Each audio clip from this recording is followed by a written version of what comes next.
자, 오늘 말씀 함께 보겠는데 오늘 말씀은 요한계시록 12장 1절부터 오늘 원래 17절까지가 새벽 말씀이었고요. 근데 6절까지만 제가 새벽에 나눴어요, 오늘. 그리고 7절부터는 오늘 저녁에 나누겠습니다 라고 제가 말씀을 드렸죠. 오늘 7절부터 좀 함께 읽겠는데 6절까지 잠깐 한번 정리하고 7절 이렇게 자연스럽게 넘어가는 게 좋을 것 같습니다. 오늘 새벽 본문을 정리하면 이래요. 어떤 구도냐면 해산에 대한 대립 구도입니다. 출산, 아이를 낳게 하느냐 아니면 못 낳게 하느냐, 그거에 대한 대립 구도예요. 근데 이거를 이제 묵상하는데 저한테는 어떻게 다가왔냐면 이렇게 다가왔어요. 아이를 낳느냐 안 낳느냐는 실은 이렇게 별로 중요해 보지 않거든요.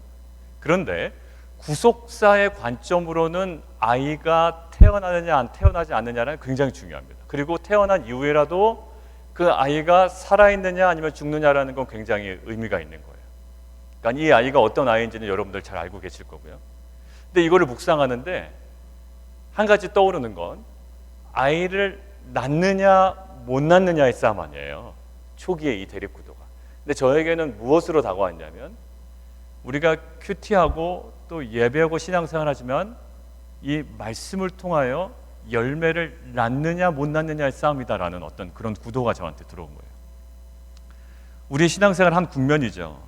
그러니까 우리에게 열매를 못 낳게 하는 여러 가지 상황들이 있습니다. 씨 뿌리는 자 비유 아침에 말씀드린 것처럼 뿌려진 씨앗이 열매 맺지 못하도록, 한마디로 해산하지 못하도록 다양한 방해 요소들이 등장하죠.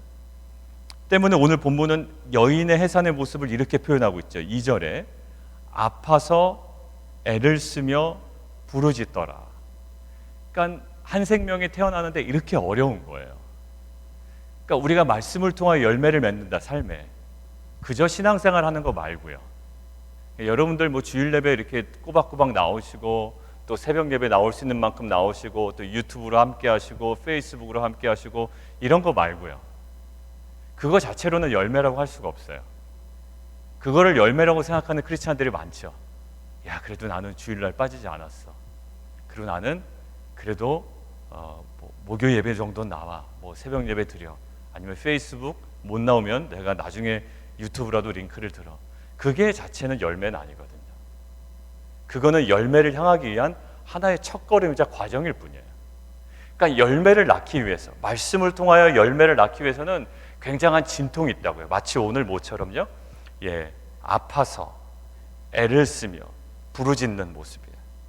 자, 결국 이 애를 쓰다라는 것이 산고의 고통을 나타내는 쓰는 헬라어가 아니다라고 말씀드렸죠. 결국 어떤 거예요? 신약에서는 줄곧 박해와 시련 아래에 있는 신자의 고통을 의미한다고 그랬습니다. 그러니까 지금 애쓰다라는 것은 산고의 고통을 이야기하는 것은 아니고요. 원래 의미는 신자의 고통이에요. 뭐를 위한? 해산을 위한, 열매 맺기 위한. 결국 아파하고 애를 쓰고 부르짖는 상고의 과정이 요구된다라는 거예요. 뭐를 위해서? 해산을 위해서, 열매 맺는 것들을 위해서. 근데 우리들은 이렇게 가만히 보면 아파하고 애쓰고 부르짖는 고통의 과정들을 회피하게 됩니다. 결국 해산의 기쁨을 온전히 누리지 못해요. 그냥 포기해버린다고요. 이렇게까지 해야 되나? 굳이, 그죠? 굳이 신앙생활을 굳이 그 정도까지 해야 되나? 그래서 그 고통을 넘어서지 못하니까 실은 해산도 안 되는 거고요. 실은 열매 맺지도 못하는 거예요. 우리 인생 속에 상고의 통증이 아주 심해질 때 우리는 해산의 기쁨을 임박했다라는 것들을 좀 영적으로 민감하게 느끼면서 좋겠어요. 그리고 끝까지 인내하고 해산의 기쁨을 좀 누려가는, 정말 그 열매를 맺어가는 공동체가 되기를 원합니다. 그러기 위해선 반드시 해산의 고통이 있어야 돼요. 그 애씀이 있어야 되고요. 부르짖음이 있어야 돼요. 근데 그 문턱에서 넘어서지 못하면 안타까운 거예요. 다들 힘들게 신앙생활 합니다. 그죠? 저 집사님은 왜 이렇게 말씀을 잘 묵상하지? 아니에요. 고통이 있어요. 제가 보면 옆에서 보면 고통이 있어요. 막 애써요. 제가 신앙이 이제 초기이신 분들하고 이야기를 나누다가 제가 이제 신앙이 깊으신 분들의 이제 그 공개된 이야기들을 좀 이야기를 해드려요. 이래서 이분 어렵고 정말 이 사람 이분이 왜 이렇게 새벽에 나와서 기도하는지 아시냐고 그러면서 이야기를 들으면 자기는 전혀 그분이 그런 줄 몰랐다는 거야. 그 안에는 고통도 없는 줄 알았대. 그냥 저 사람은 신앙이 그냥 좋은 줄 알았대. 그래서 제가 저분의 그 신앙이 좋아 보이는 그 이면에는 그 애씀과 수고와 안타까움이 있습니다 라고 말씀드렸어요. 자, 그런데 오늘 해산의 기쁨이 오래가지 않아요. 애기는 나왔습니다. 그런데 붉은 용이 아이를 삼키려고 해요. 근데 이 여인은 도망치듯 광야로 나가게 됩니다. 해산의 기쁨은 사라지고요, 두려움만 가득한 상황이에요. 해산의 기쁨은 사라져요. 자, 우리의 신앙도 마찬가지입니다. 애를 낳아요. 애를 낳으면 기쁘죠. 예.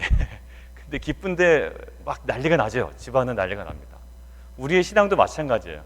하루 묵상 열심히 해가지고요, 또 한 달 동안 묵상 열심히 해서 나에게 어떤 말씀을 통한 열매가 맺어진다고요.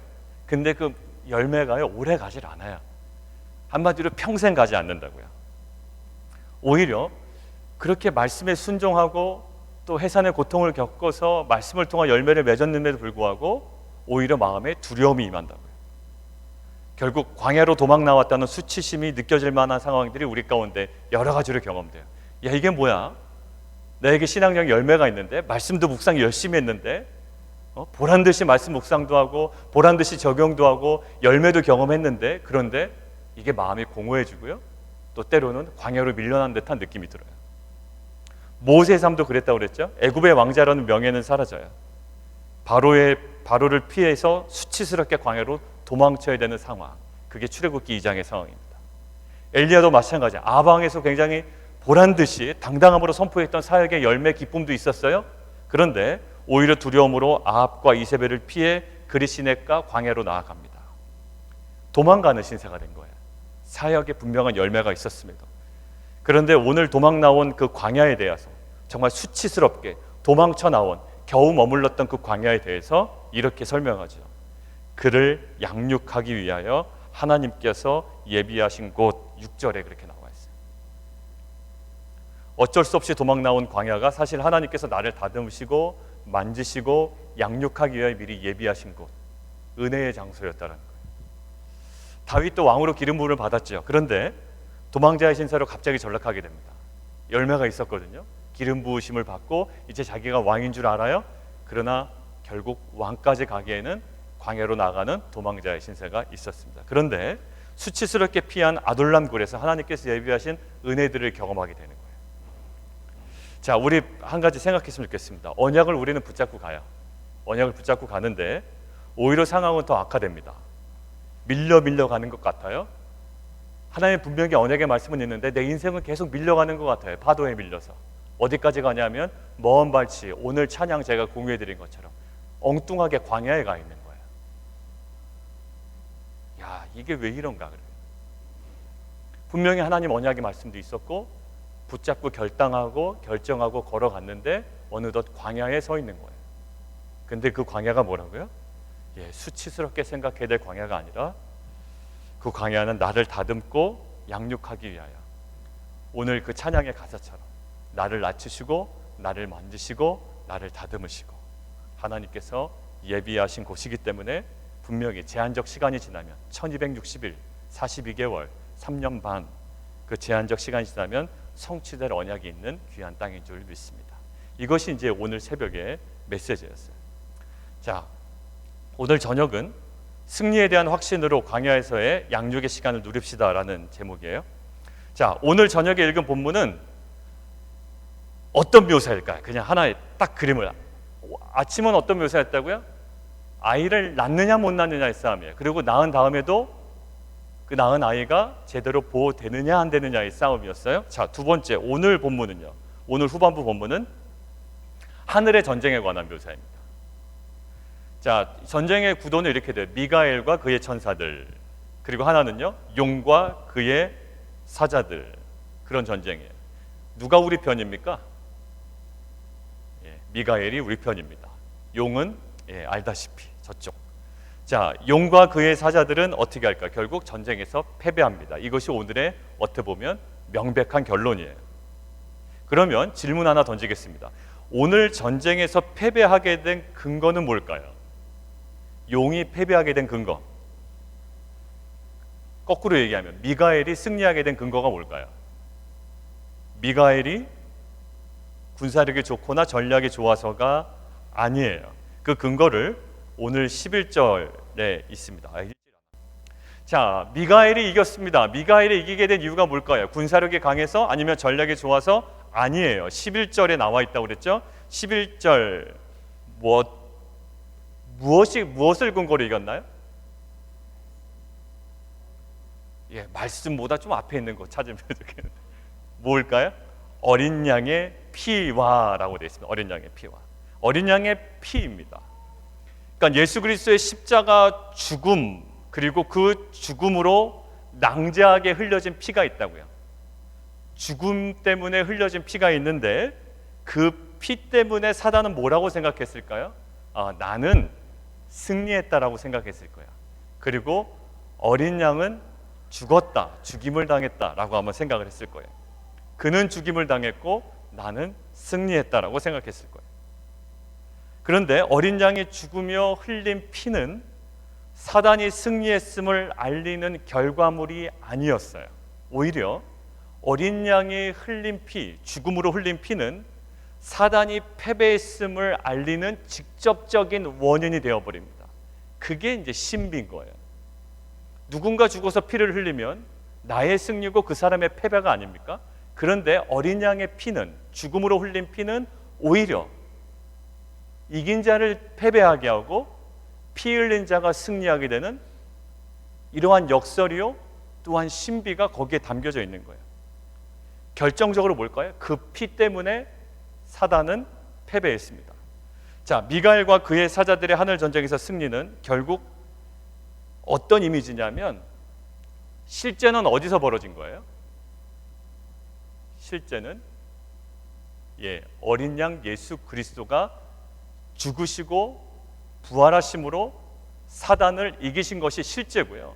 오늘 지금 보이는 미가엘과 그 사자들 그리고 용과 그 사자들의 전쟁은 그 실제 사건, 예수 그리스도의 십자가 사건이 반영된 하나의 이미지다라는 거예요. 그러니까 미가엘이 이겨서 천사가 진 게 아니고, 미가엘이 이겼기 때문에 사단이 패배한 것이 아니고 그 이미지는 이미 예수 그리스도의 십자가의 죽음과 부활로 이루신 그 십자가의 승리가 반영된 하나의 그림일 뿐이에요. 자, 사단은 어떻게 될까? 이제 패잔병이 됐습니다. 이것이 명확한 진리예요. 사단은 졌어요. 패잔병이 된 거예요. 자, 사단이 앞으로 무엇을 하든지 간에 결정된 승리는 번복될 수가 없습니다. 뭘 하건 간에, 사단이 뭘 하건 간에 사단은 이미 졌어요. 무엇 때문에? 2000년 전에 예수님의 십자가의 죽음과 부활로 사단은 앞으로 어떤 일을 하건 간에 이길 수가 없어요. 그냥 진 거예요. 최종적 심판만 이루어지지 않았어요. 마지막 심판만 이루어지지 않았고 사단이 패배했다는 사실은 명백한 진리입니다. 자, 왜 이렇게 이걸 강조하는가? 오늘 본문은 이 사단의 모습을 어떤 식으로 묘사하고 있냐면 하늘에서 쫓겨나 땅으로 떨어진 모습으로 묘사하고 있죠. 하늘에서 쫓겨났습니다. 패배했어요. 이제 돌이킬 수 없는 승리예요. 이제는 번복될 수도 없어요. 그냥 사단은 패배한 사람이에요. 아직 최종적인 뭔가 심판만 남아있지 않아요. 그냥 사단은 패배자라고요. 근데 그래서 하늘의 권세나 하늘의 영역에는 침범이 불가해요. 땅으로 쫓겨났습니다. 어떠한 하늘의 영향력도 발휘할 수가 없는 존재가 되어버렸어요. 이러한 패잔병이 할 수 있는 게 뭘까요? 결국 죽을 거예요. 패배했어요. 마지막 심판만 기다리고 있어요. 그 사단이 할 수 있는 게 뭘까요? 12절과 13절에 나와 있다. 12절과 13절 같이 한번 읽습니다. 시작. 그러므로 하늘과 그 가운데 거하는 자들은 즐거워하라. 그러나 땅과 바다는 화 있을진저 이는 마귀가 자기의 때가 얼마 남지 않은 줄을 알므로 크게 분내어 너희에게 내려갔음이라 하더라. 용이 자기가 땅으로 내쫓길 것을 보고 남자를 낳은 여자를 박해하는지라. 자신의 패배를 누구보다도 잘 압니다. 사단은 패배자예요. 제가 자꾸 강조합니다. 뭘 하든지 간에 사단은 끝났어요. 끝났다고. 자기 운명을 알아요. 이런 거죠. 사형 선고 받았습니다. 근데 사형 집행만 당하지 않는 거예요. 딱 그런 입장에 사단이. 끝났어요. 끝났어. 다른 것이 필요하지 않아요. 사단 패배자예요. 마지막 심판만 남아있고 번복할 수 없어요. 그런데 지금 사단이 할 수 있는 게 있는데 뭐냐면 분노하는 거예요. 화내는 거라고요. 자신의 패배를 알고요. 최종 심판 때 자기가 결박당하고 멸망당할 것을 압니다. 그리고 최종적 심판이 얼마 남지 않았다는 것도 알아요. 사단은. 그래서 사단이 할 수 있는 것은 뭐냐면 분을 내는 겁니다. 분을 내는 거예요. 결국 신자와 불신자를 향하여 최종 심판 때까지 마구 분을 내는 겁니다. 한마디로 화풀이 하는 거죠. 근데 화풀이 한다 한들 화풀이에서 이 신자를 죽이고 핍박해서 순교까지 가게 한들 승패에는 전혀 문제가 없어요. 어떻게 했다고요? 이미 끝났다고요. 2000년 전 십자가의 죽음으로 패배자가 됐어요. 아무리 분을 낸들 돌이킬 수 없어요. 그냥 분만 낼 뿐이에요. 사단이 분을 낸다는 것은 사람들에게는 어떻게 느껴질까요?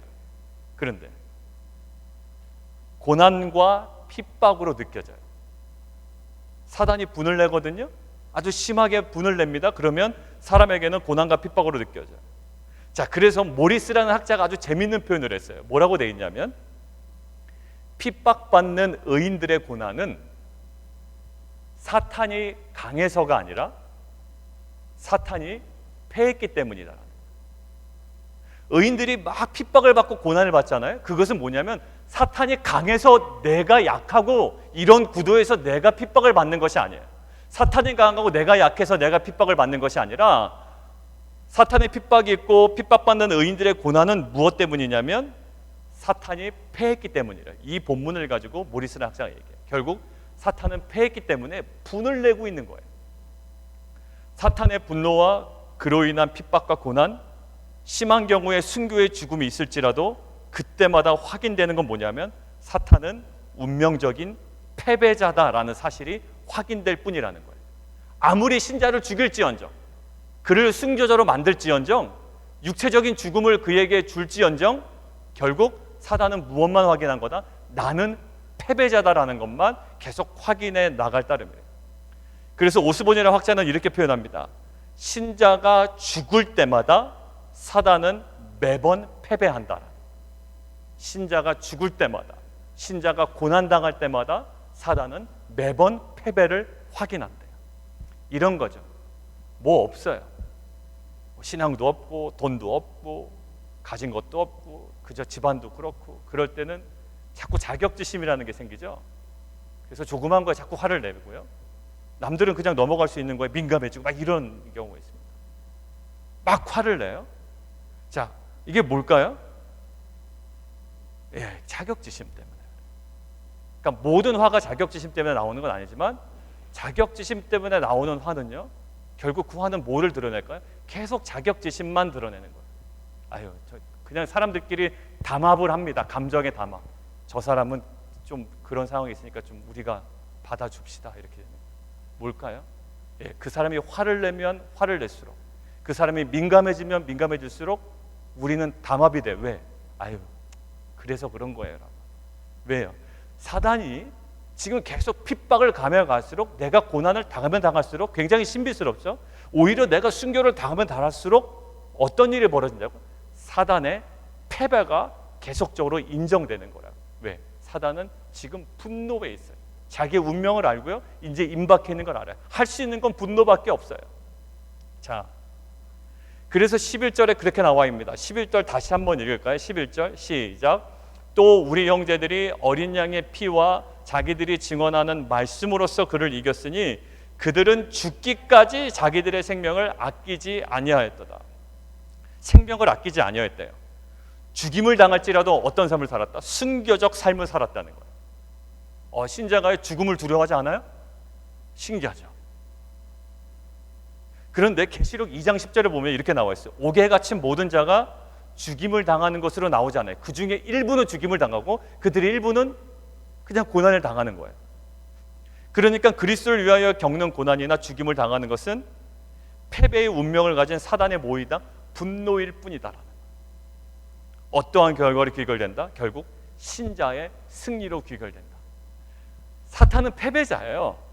그냥 분만 내요, 썩만 내요. 자격지심에 막 뭔가 분을 낸다고요. 그래봤자 결과는 바뀌지 않아요. 설사 신자가 죽음을 당할지라도 뭐예요? 예, 생명을 아끼지 않을 수 있는 이유는 뭘까요? 예, 결과가 변하지 않거든요. 자, 12절입니다. 12절 뭐라 그러냐면 그것에 대해서 죽음 앞에서도, 그러므로 죽음 앞에서도 뭐하라? 즐거워하래요. 즐거워하라. 고난 속에서도 즐거워하라. 죽음 속에서도, 죽음 앞에서도 즐거워하라. 그 이유에 대해서 어떻게 요한계시록은 풀어나가냐면 하늘과 그 가운데 거하는 자들은 즐거워하라 이렇게 되어 있죠. 오늘 표현에 보면 그 가운데 거하는 자, 하늘과 그 가운데 거하는 자들은 즐거워하래요. 뭐 죽임을 당했는데 왜 즐거워할까요?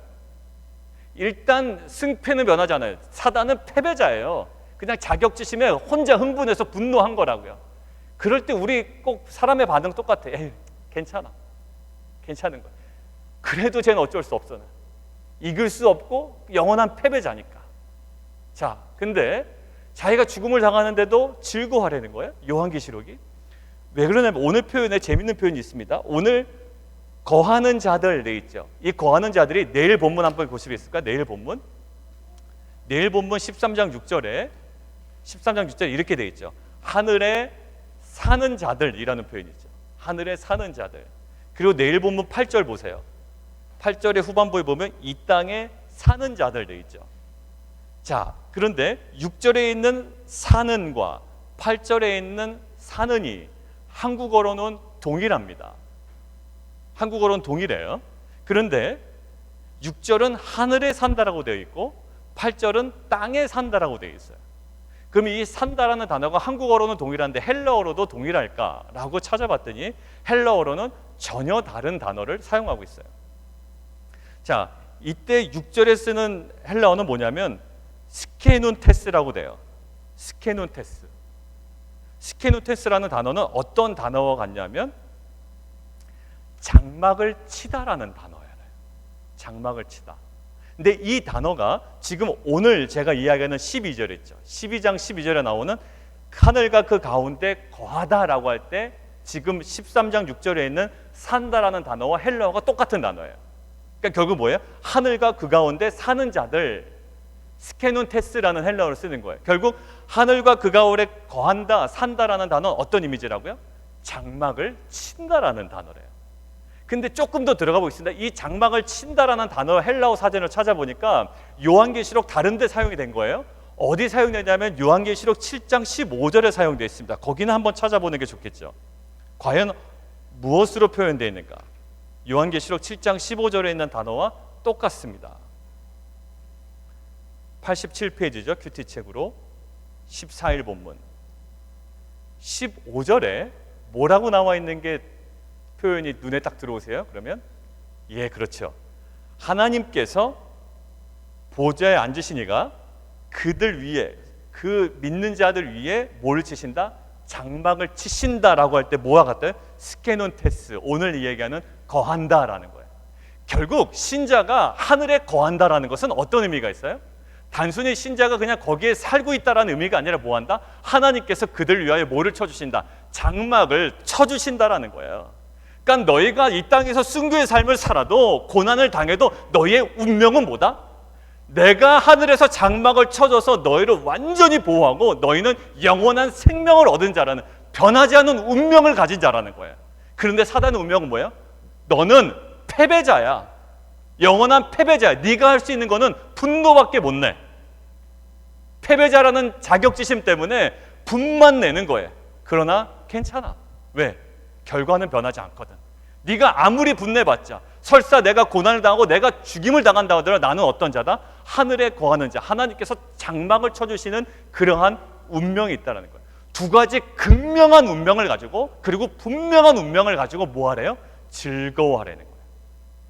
이 땅의 현세적인 것을 가지고 즐거워하라고 이야기하지 않아요. 신앙은 그렇습니다. 네가 조금 돈을 더 말았으니까, 직장에 좋은 데 더 들어가니까, 사람들이 너를 굉장히 인정해 주니까, 그래서 즐거워하라고 이야기하지 않아요. 그것을 복이라고도 이야기하지 않습니다. 항상 성경이 이야기하고 있는 그 기쁨의 근거는 하나님이고요, 하나님 나라고요, 영원한 소망이에요. 자, 오늘 분명한 운명의 극적인 대조를 통하여 즐거워하래요. 왜? 걔네들은 패배자야. 어쩔 수 없어. 바꿀 수가 없어. 그저 분만 낼 뿐. 너희는 내가 장막을 쳐주는 그런 운명을 가진 자라는 거예요. 결국 7장 15절에 어떤 것이 나와 있습니까? 우리는 어떤 운명을 가진 거래요? 7장 15절에 보면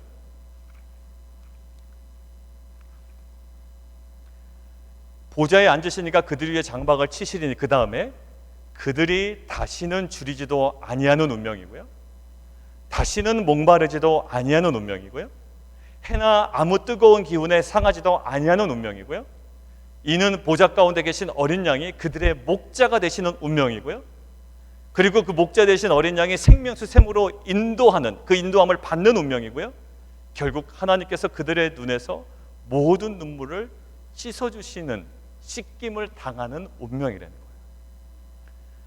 요한계시록은요, 아주 분명하고 명쾌하게 고난과 핍박으로부터 인해 두려워하지 말고, 뭐라고요? 고난과 핍박으로 두려워하지 말고 신자의 운명으로 인해 즐거워하라고 우리에게 도전합니다. 죽임 당할 수도 있어. 사실 고난 당할 수도 있어. 그런데 뭐라고요? 그것 때문에 두려워하지 말고 변할 수 없는 신자의 운명을 가지고 오히려 즐거워하래요. 지금 현실의 고난을 이겨내래요. 뭘로? 영원한 것을 가지고 이 현실의 삶을 이겨내라는 거예요. 신앙은 그렇습니다.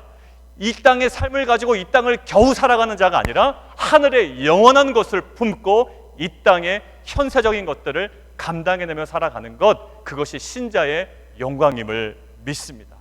그래야 우리가 그 소망을 바라봐야 이 땅을 감당해낼 수 있어요. 결국 신자는 물리적인 땅의 위협을 겪을 수 있어요. 그러나 영적으로는 결코 파괴될 수 없다는 거예요. 자, 이제 승리와 패배의 구도는 명확해졌습니다. 뭐예요? 예수 그리스도의 승리, 그리고 사탄의 패배. 안 바뀌어요. 이제 예수 그리스도의 십자가의 죽음만 없었다면 뭐 바뀔 가능성은 있어요. 구약은 아직까지는 미완성이었습니다. 그러나 신약에 일단 들어온 이상, 예수님께서 돌아가시고 부활하시고 지금 하늘에 올라가 계신 이상 안 바뀌어요. 사단은 그냥 패배자예요. 자격지심에 분노만 할 뿐이에요. 패배자예요. 사단이 올 때 그냥 얘기했어요. 너는 패배자야. 너 패배한 자격지심 때문에 나한테 자꾸 이러잖아 라고 인격적으로 반응해 주세요. 사단이 더 화낼까? 괜히 긁어부스럼 만들까요? 괜찮아요. 그래도 괜찮아요. 자, 서로 선언하시겠습니까? 선언하시겠습니다. 자, 서로 이야기하세요. 사단은 패배자입니다. 이렇게 서로 인사 나누시죠. 그러고 나서 그냥 패배자입니다. 우리 집에 갑시다 이러면 안 되잖아요. 자, 오늘 이 땅에서의 영향력을 그래도 행사한다고요, 사단이. 이제 그 부분에서 우리가 좀 갈등이 있는 거 아니에요. 뭐 어차피 우리 갈 거 뭐 이것 때문에 갈등하진 않아요. 근데 어디서 갈등하냐면 이 땅에서의 어떤 상황 때문에 갈등하는 거지. 우리가 천국을 가냐 못 가냐 이 싸움은 아니죠. 이제는. 자, 사단이 이 땅에서 뭔가 영향력을 행사해. 그러니까 분을 내고 있어요. 자기의 패배자인 거 이 자격지심 때문에 뭔가 자꾸 분을 내. 자, 근데 분을 내는 방법이 뭘까요? 어떤 식으로 방법을 낼까요? 오늘 본문에 나와 있어요. 13절 함께 보겠습니다. 13절 시작. 용이 자기가 땅으로 내쫓긴 것을 보고 남자를 낳은 여자를 박해하는지라. 자기 어떤 상황을 보고요? 자기가 땅으로 쫓김 당하는 사실을 봐요. 자기가 자기 모습을 봐. 그러니까 쪽팔리기도 하고 창피하기도 하고 열받기도 하고 이 승패를 바꿀 수도 없고 미치겠는 거지. 이 용은 어떻게 보면 저걸 이겨버릴까? 이길 수도 없어. 방법도 막혔어. 그러니까 이런 거지. 내가 저놈 전교 그런 거 있으셨죠? 혹시 여러분들 여기서 한 전교 2, 3등 하셨던 분들은 전교 1등한 애들 스카이캐슬에 약간 그런 게 나오던데, 누가 자꾸 1등 하니까 걔가 죽잖아요. 또 그러니까 또 뭐 누가 죽였니 막 이런 게 나오잖아요. 막 그런 어떤 그 마음이 있다고요. 쟤를 어떻게 보면 이겨버릴까? 이게 있단 말이에요. 근데 아무리 그래봤자 안 돼. 용은 어떻게 바꿀 수가 없어. 자기가 내쫓겼어. 너무나도 비참해, 자기 자신이. 패배자인 거 너무나도 잘 알아요. 오히려 인간은 모르는데, 인간은 겁먹는데, 오히려 사탄 알아. 자기가 패배자인 거 알아요. 졌어요. 근데 내쫓긴 것을 보고 그래도 뭔가를 하고 싶은 거예요. 뭐 한다고요? 남자를 낳은 여자를 박해하기 시작합니다. 박해. 그것으로 승패는 바뀌지 않아요. 근데 이거라도 한번 해보겠다는 거예요. 박해를 해봅니다. 근데 박해의 내용은 뭘까요? 박해의 내용은 15절 함께 보겠습니다. 15절 시작. 여자의 뒤에서 뱀이 그 입으로 물을 강같이 토하여 여자를 물에 떠내려가게 하려 하되. 예, 박해 내용이 뭐냐면 여자 뒤에서요, 용이 이제 뱀으로 묘사가 되잖아요. 그 입으로 물을 강같이 토하여 낸대요. 이미지 한번 생각해 보시겠어요? 입에서 뭐가 토해 나온다고? 거대한 물이 쏟아져 나온다고. 그러니까 쏟아져 나오면 뭐가 일어날까요? 홍수가 일어날 거 아닙니까? 자, 결국 물을 강같이 토한다는 것은 홍수의 이미지예요. 근데 홍수는 어떤 이미지가 있을까요? 혼돈의 이미지가 있고요. 하나님 입장에서는 심판의 이미지가 있고요. 그리고요, 박해에 대한 이미지가 있어요. 결국 사단은 에덴 동산에서 하와를 뭘로 속이죠? 예, 말로 속입니다. 여자를요, 말로 속여요. 자, 그랬던 것처럼 거짓과 기만의 홍수를 어떻게 한다? 여자에게 쏟아붓대라는 거예요. 어떻게 해서든지 사단은 패배자예요. 그런데 자기 혼자 죽긴 싫어요? 그럼 뭐라도 하고 싶어요? 분을 내고 싶단 말이에요. 그래서 거짓과 기만의 홍수를 쏟아붓는 박해가 이루어져요. 그러고 보니 사단의 정체성이 이제 아주 명확해집니다. 9절 한번 보시겠습니다. 9절 같이 한번 읽죠. 시작. 큰 용이 내쫓기니 옛뱀 곧 마귀라고도 하고 사탄이라고도 하며 온 천하를 꿰는 자라. 그가 어떻게 됐다고요? 땅으로 내쫓겼어요. 패배자예요. 아주 루저예요. 루저. 영원한 루저. 근데 이 루저가 자꾸 분을 내면서 하는 일이 뭐냐면 뱀 같은 일을 한다. 뱀 같은 일. 이 옛뱀이라고 하면 창세기 3장에 나오는 그 뱀. 인간들을 꿰는 뱀이에요. 미혹하는 뱀. 2절은요. 마귀라고 할 때 헬라어는 디아볼로스예요. 디아볼로스는 뭘까요? 모함하고 꿰고 속이고 이런 느낌이거든요. 자, 그리고 세 번째, 온 천하를 꿰는 자. 예, 그냥 공통적인 거예요. 공통적인 거예요. 입으로 속임수와 미혹의 홍수를 막 쏟아내는 자라고요. 여러분들 그러고 나서 보니까 신약 성경의 마지막 때 뭘 조심하라고요? 사도 바울이 복음을 전한 다음에 떠나와서 그 교회에다가 다시 전할 때 뭐를 조심하라? 거짓 교사를 조심하라 라고 되어 있어요. 그리고 뭐라고요? 미혹의 영을 조심하라 라고 되어 있어요. 마지막 시대 최대 박해는 뭘까요? 홍수처럼 쏟아내는 뭐라고요? 미혹과 속임수였다. 아니 끝났어요. 사단은 끝났어요. 루저예요. 영원한 루저. 자격지심으로 분만 내는 루저. 근데 그가 할 수 있는 거는 분만 내고 핍박하는 건데 핍박의 내용이 뭐라고요? 속이는 거예요. 속인다고요, 우리를. 자, 사단이 했던 거 제가 한번 기소거리를 한번 찾아보겠습니다. 요새 뭐 압수수색하고 뭐 법원에 기소하고 이러는데 제가 한번 사단을 하나님께 기소해 보겠습니다. 한번 그 재판적으로 한번 올려보죠. 선악과를 하나님께서 먹지 말라고 하셨습니다. 그것이 진리이고 우리에게 최고의 선입니다. 그런데 사단은 선악과 금지시킨 것 뭐라고 얘기합니까? 하나님께서 너 하나님처럼 될까 봐 막으신 하나님의 독선이야. 먹으면 죽는다고? 아니. 뭐로 죄를 들어오게 하죠? 미혹한다고요. 보암직도 하고 먹음직도 하고 지혜롭게 할 만큼 탐스럽게 한다고. 그러니까 미혹하는 거예요. 자, 그리고 사단의 첫 번째 미혹이죠. 두 번째 미혹이 인상적인 게 뭐냐면 첫 번째 아담에게 했던 미혹이 그거라면 두 번째 아담에겐 예수님에게 했던 미혹이에요. 돌을 떡으로 만들어봐. 뛰어내려봐. 사람들이 엄청 좋아할 텐데. 나에게 절해봐. 그러면 권세가 주어질 거야. 둘째 아담을 향한 미혹이었어요. 우리에게 던져주는 미혹은 뭘까요? 야, 고난 수치스러운 거야. 십자가의 죽음? 그게 무슨 능력이 있어? 하나님의 저주를 받은 죽음이, 십자가의 죽음이 무슨 능력이 있어? 왜 너희 교회는 맨날 십자가의 삶을 살라고 그래? 그게 뭐가 능력이야? 세상에 인류가 돼서 떵떵거리고 살아야지. 미혹이라. 왜 거기에다가 승리를 갖다 붙이고 부활을 갖다 붙여? 왜 세상에서 그렇게 자꾸 십자가의 삶을 살라고 그래? 십자가에 대한 미혹이에요. 유대인들이 사실 이 미혹에서 빠져나오지 못한 거예요. 사실. 왜 그럴까요? 그들이 뭐를 인정 못합니까? 어떻게 메시아가 하나님의 심판과 저주를 받는 십자가에서 돌아갈 수가 있겠냐라고, 예수는 결국 뭐다?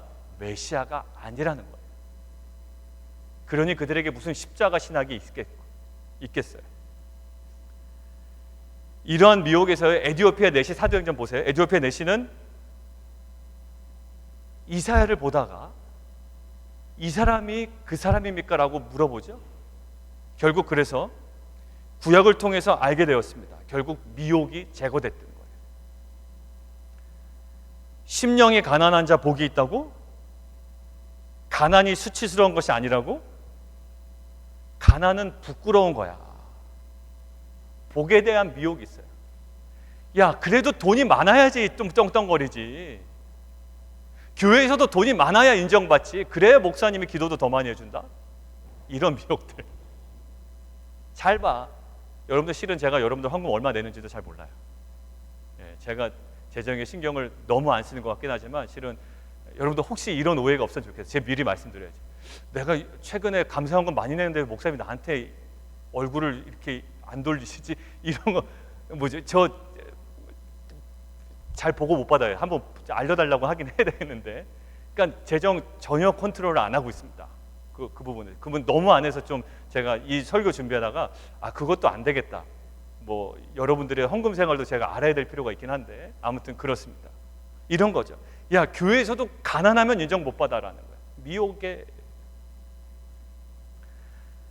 말씀이 능력이라고?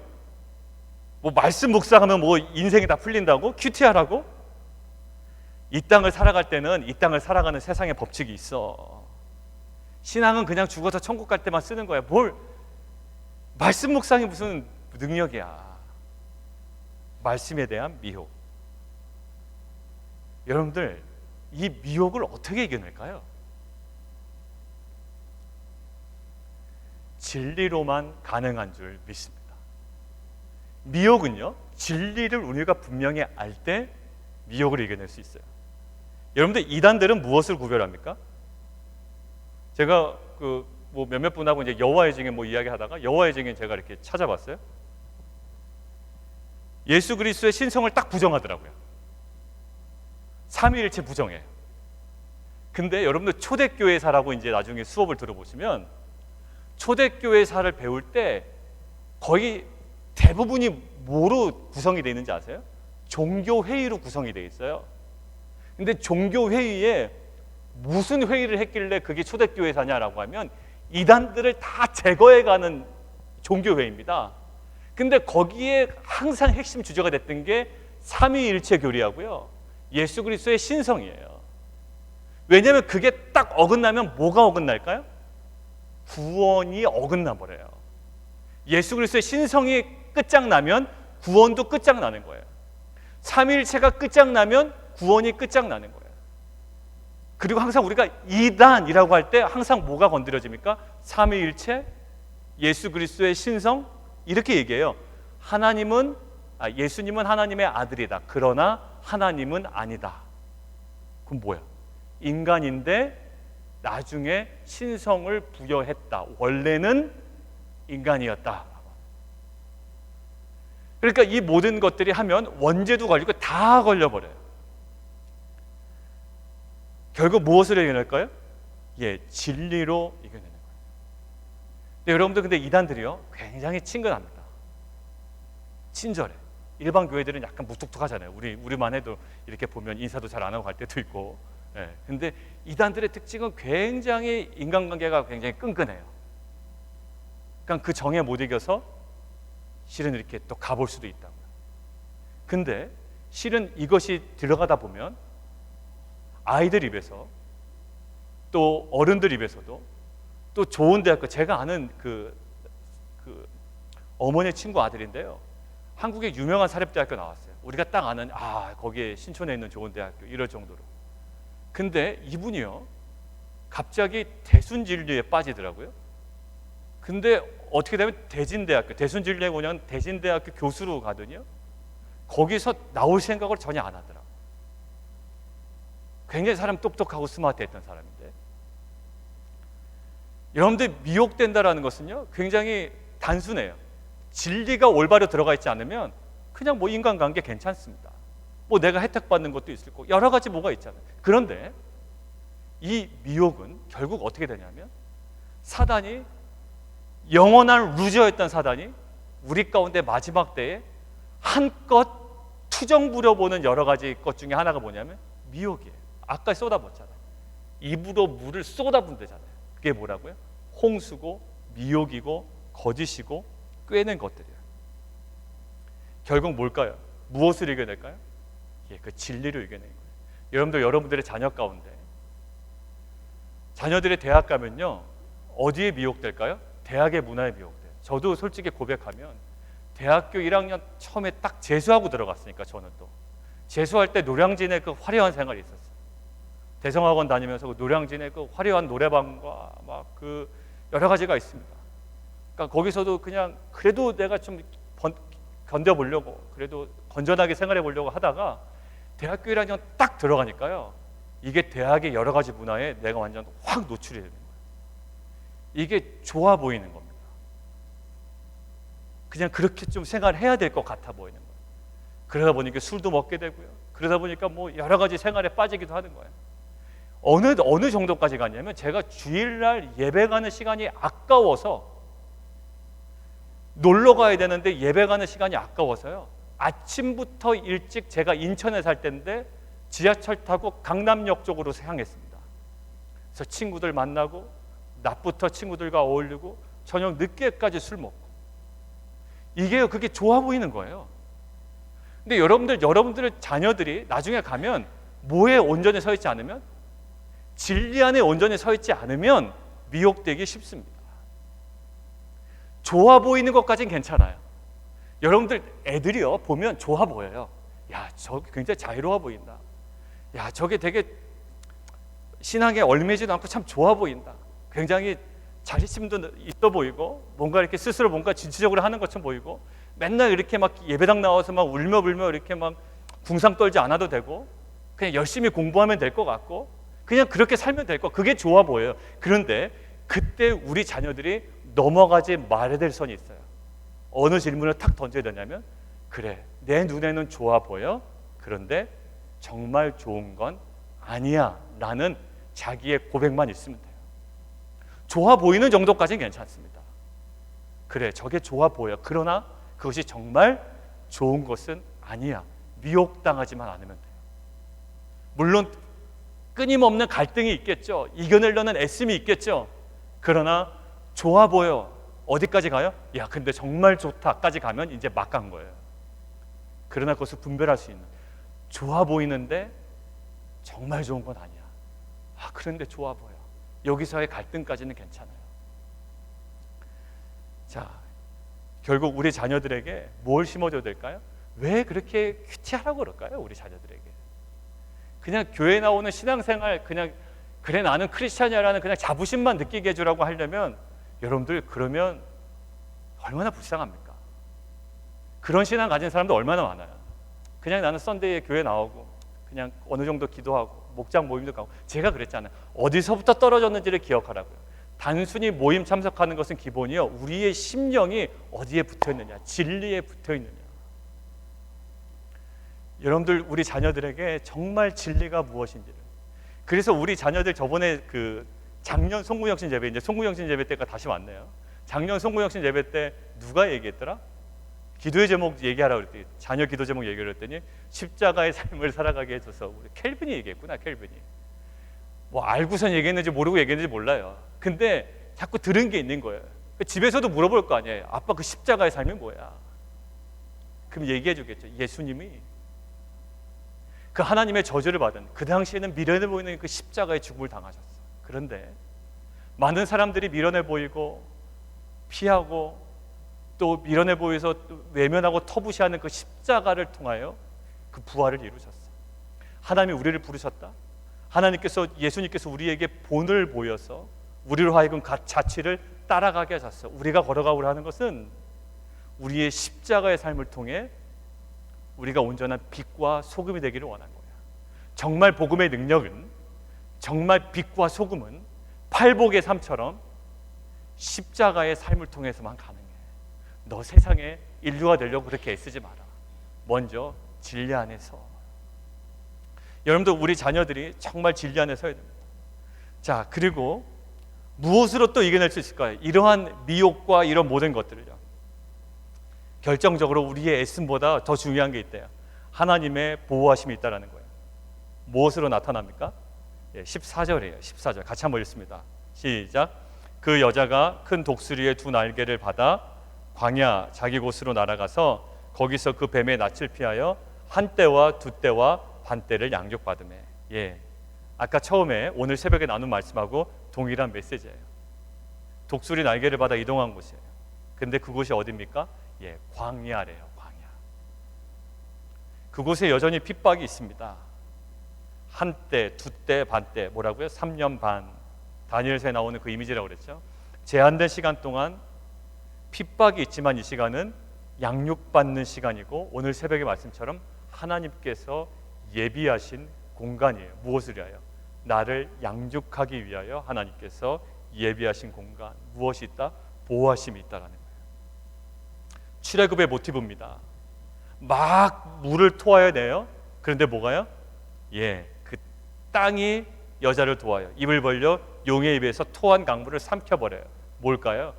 이스라엘 민족이 출애굽해서 홍해의 혼돈 속에 있는 것처럼 보여요.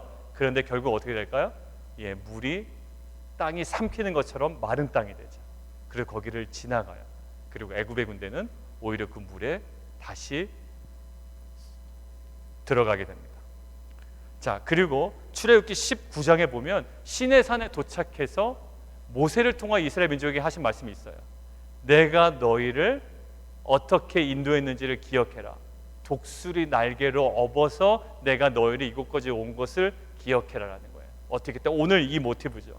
독수리의 두 날개를 받아 광야 자기 곳으로 날아가게 했대요. 결국 어떻게 할까요? 그 인도하심이 이 여자에게 그리고 우리들에게도 분명히 있을 줄 믿습니다. 우리가 그 핍박을 이겨내야 되는데 실은 미혹이 가장 큰 핍박 중에 하나일 거예요. 정신 못 차리게 할 겁니다. 사업이 안 되잖아요. 직장에 뭔가 좀 안 좋잖아요. 거기에 완전 몰입되어 있는 거예요. 거기에 와 미치겠는 거죠. 이거 안 되면 끝장나는 것 같아요. 그러니까 그것 때문에 완전 내 삶이 움직여버려요. 그게 나의 인생의 중심축이 됩니다. 흔들어 버리는 거예요. 뭐가? 직장이, 사업이, 자녀가 내 인생을 완전 축을 흔들어 버려요. 뭐에? 미혹되면 충분히 가능합니다. 그러나 그것이 아무리 흔들려도 내가 진리 안에 내 중심이 온전히 서 있으면 그것은 단순히 격가질 뿐이에요. 아까 이야기했잖아요. 그가 사단이 자격지심에 막 분을 내고 핍박하고 심지어 죽일지라도 괜찮다. 뭐하다고? 나는 너희를 향해 장막을 쳐줘서 너는 그 장막 안에 들어가 있는 운명이기 때문에 뭐하라? 그래도 즐거워하라. 여러분들 오늘 아주 분명하고도 명쾌하게 이렇게 얘기합니다. 고난과 핍박으로 인해 두려워하지 말고 신자의 운명으로 인해 즐거워하라.